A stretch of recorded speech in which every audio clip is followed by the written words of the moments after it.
Now when Tony Sale was telling me all of this, it kind of struck me, because I know quite a lot about the brain. As you know, I've been studying it for 30 years now. We've got 100 billion neurons in our brain, 100 billion, and they're all connected to each other. The connections run into the billions upon billions upon billions, right? And most people think, when they've got to kind of think from negative to positive, I don't know if you've ever thought of this little analogy, what you've got to do is throw a switch in your brain from negative to positive. How many of you have had that little kind of idea that that might work for you? Negative to positive, throw a switch in your brain, right? Okay. How many of you discovered that's not as easy as what you think? Okay. But let me throw some light on why it's not as easy as what you think. Because these 100 billion neurons, where they're connected to each other, each one of those connections is like a little electronic switch, right? So how, instead of having one switch you've got to throw, how many switches have you got to throw to get from negative to positive? 100 billion, maybe more, right? So that's why it's not as easy as what you think. So all the time Tony Sale is talking to me about this, I'm thinking, my gosh, to crack the Enigma code, they had to have a computer. And I'm telling you, to crack the code that is in your mind, in your brain, you've got to get your brain working like a computer. And there's specific things that we can do to get it working like a computer. Okay? And I want to share some of those things that have definitely worked for me. They've worked for other people who I've shared it with. Okay? So let me share some of those things. If the brain works like a computer, that means you've got to have software. And one of the biggest chapters in the Eureka Enigma book is software for the brain. That makes sense, doesn't it? So I kind of started thinking about the different kinds of programming, and good programming, bad programming, some programming's better than the others. And I've come up with kind of 3 main types of software program, and you'll immediately be able to relate to them. And I'll tell you what they are. There's basic Word, right? That's a basic Word program. And then there's basic visual, and then there's some real powerful software that I'm going to teach you about called Basic Visual in Advance. Okay, let's talk about basic visual programming. And I know we've had a show of hands earlier about how many people have been disappointed when it comes to affirmations. And I want to show you an affirmation that I put in my brain and how it never worked for me. I want to show you how I accomplished my first Rolls Royce. And this was quite a few years ago, and I was desperate to get a roller. And I thought, I'm going to program my brain, and I'm going to get myself a Rolls Royce. And what I did, I put in this program what I call now basic Word, an affirmation. So at the time, I had a little Ford Escort, a tatty Ford Escort. And I remember when this was at the bottom of Sutton High Street. It was a hot day like this, the windows were rolled down on my Ford Escort, and I was putting in the program, the basic Word program in my brain. And as I'm driving along in my little Ford Escort, I'm slapping the steering wheel. I own a Rolls Royce, I own a Rolls Royce, driving along like this, I own a Rolls Royce, getting emotion, you've got to emotionalise it. It all says that in the self-help books, you emotionalise this thing. So I put this thing, I own a Rolls Royce, I own a Rolls Royce.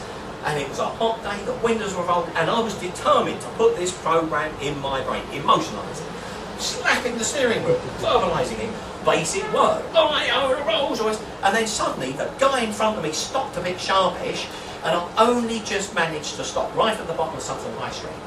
And I don't know what it was, but suddenly I was still slapping the steering wheel, I own a Rolls Royce. I was waiting for him to go. And I looked, I don't know what possessed me, but I looked to the left, and to my horror, I pulled up against a bus stop, and there was all people there, all looking in the car. and I'm going, and I had to suddenly, like, I'm not a nutter, right? I'm quite serious. But I couldn't wait for this guy to drive off. Okay, now, when he drove off, the little thought popped into my head, I've got to do something different, right? And I thought, what I've got to do is start visualising this Rolls Royce, okay? So I thought, what I've got to do is actually pull up against the Rolls-Royce showroom, and I don't know how many of you've done this, looked at dream cars and all of that in showrooms, and I looked at that Rolls-Royce, and I had a scrapbook, what I call a dream book, and I looked, and I have to say the word is looked. I looked at that Rolls-Royce, I looked at it, and I looked, and I have to tell you, I had another element that's not in many self-help books. I even had my tongue hanging out. Right? My tongue was hanging out. I had to have that Rolls Royce. I was looking at it, and in my scrapbook, looking at it. That's what I call a basic visual program. And does it work? Did it get me the Rolls Royce? You know it didn't, right? And I'm hoping this has helped you, because I know there's a lot of people here trying to accomplish goals, and it hasn't happened for them. But I was religiously looking at this Rolls Royce, looking at the scrapbook, right? But I'm going to show you how I got my Rolls Royce, okay? So I thought I've got to kind of up the ante from basic word to basic visual, getting the two brains working together, the words and the pictures. And this is the program, what I call Basic Visual in Advance. And I'm going to take you through it quite carefully, because it's very, very powerful software for the brain, okay? So I thought, got to get the roller, and I thought, the people with Rolls Royces, I've seen lots of them in London, and they're big pot-bellied guys, and they drive around London, all pompous, like that. So I thought I'd drive my little Ford Escort around, so I went around like this, driving it around, and if there was a gap that you could get a Ford Escort into, but you couldn't get a roller into, I'd say, well, that's not 20 foot long, and I'd drive around, keep driving around, till I found a 20-foot gap. I thought, I could get a roller in there, and I'd reverse it in there. Where I lived in Dorking, I had two big oak gate posts, and I thought, if I swing the Rolls Royce into there, I'm going to clobber one of them. So I dug it up, and I dug another hole 3 foot away, set it in concrete, wide enough for the Rolls Royce. So when I swung in, I wouldn't clobber the gate post. And I'm starting putting this program in my brain that I've really got the Rolls Royce, and I'm driving the Ford Escort around over and over again. And of a weekend, I would polish the Ford Escort as though it was a Rolls Royce. And you know the Rolls Royce ecstasy on I deliberately polished that, and of course there was nothing there, but I could see it and polished. And my next door neighbour, I could see his little hands and looking over at the fence like this guy's lost it, because he could see I was polishing like an imaginary car. He said, Ford Escort, this was a Rolls Royce. Now, after about 3 weeks of this silver shadow play, a little voice popped into my head, and with one more thing, I've jumped ahead too quickly. Part of basic visual in advance is not just impregnating the cells, the neurons at a cellular level, but it's also putting in the biocomputer some different ideas of how you actually accomplish your goal, right? And most self-help books will not tell you that.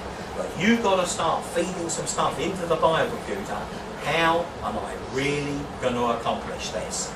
So I started coming up with all sorts of little business ideas, where I could get the money, how I could make it happen, hundreds of different ideas. Some of them were crazy, some of them were stupid, but putting that program in, that additional programming of how you're going to get your goal.